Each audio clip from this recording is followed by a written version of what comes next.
1933. The world had forgotten me. That's what Devil's Island did.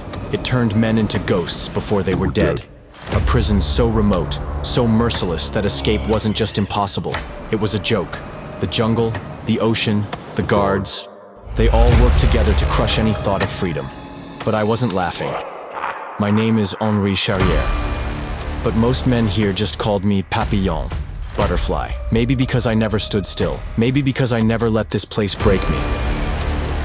I was sentenced for a murder I didn't commit, sent to a place that existed outside of mercy. They thought I would rot here, become part of the island, swallowed up like all the others.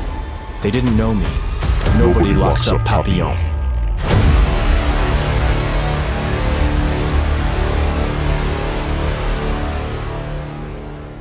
The cell reeked of damp wood and sweat.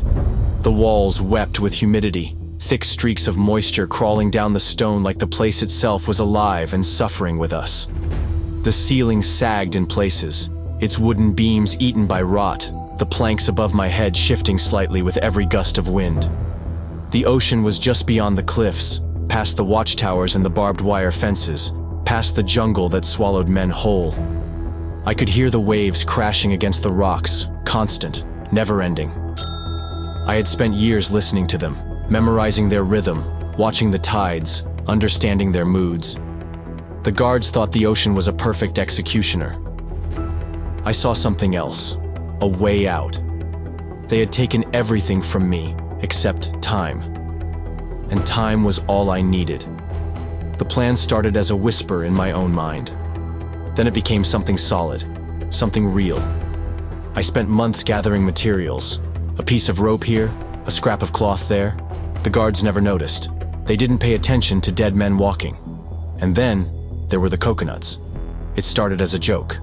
One of the older prisoners, he'd been here so long his voice was barely more than a croak, told me, "Coconuts float." The other men laughed. I didn't. I tested them. Stole a few, hid them under my cot, tied them together, made a raft. It wasn't much. It was pathetic, really. But it didn't have to be perfect. It just had to work. The problem wasn't just the escape. It was surviving after the escape. The currents around Devil's Island weren't just strong. They were designed to kill. Even if the waves didn't smash you against the rocks, even if the guards' bullets missed their mark, there were sharks. The waters around the colony were full of them, drawn by years of desperate men trying to flee, by bodies dumped into the sea, by the endless cycle of death that ruled this place. And still, I had to try. I needed a storm. I had waded through dry seasons, through mild rains. But I needed chaos. I needed the wind, the waves, the darkness to cover me. Then, finally, it came.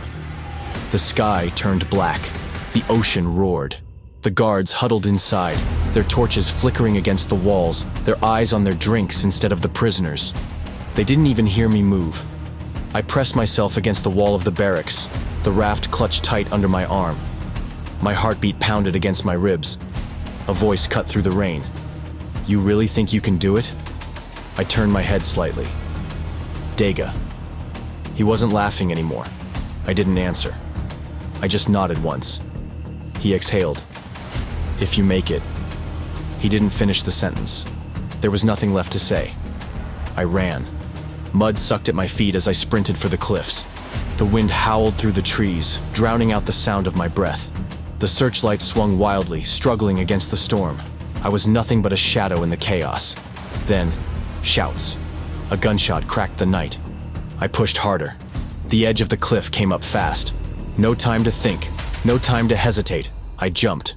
For a moment, I was weightless. Just the wind and the black void beneath me. Then, impact. The water slammed into me like concrete. The shock stole my breath, my body folding under the force. The ocean swallowed me, pulled me down. No, not yet. I kicked, fought against the undertow. My fingers clawed at the dark. Then, contact, the raft. I latched onto it, gasping, coughing. The waves dragged me, pulling me away from the island. Bullets ripped into the water, but they were too late. The ocean had taken me, 3 days. The sun was relentless, scorching my skin. The salt cracked my lips, burned my throat. The hunger gnawed at me, but the thirst was worse. I drifted, weak, barely conscious. The raft bobbed beneath me, my fingers clenched tight around the rope. I saw things, shapes moving beneath me, watching. The sharks never came close, maybe because I was barely alive, maybe because they were waiting for me to stop fighting. Then, on the third day, I saw it. Land. It wasn't a dream. It wasn't a hallucination. It was real. I kicked, dragged myself through the waves, my arms heavy, my body screaming. The sand felt like fire against my skin. My fingers buried into it, clutching it like a lifeline. I had done it. For years, the French government denied it was possible. They said no one could escape Devil's Island. They said the ocean was unbeatable. They said I had lied. So I wrote a book, and the world finally knew the truth. They built a prison they thought was unbreakable. I proved them wrong.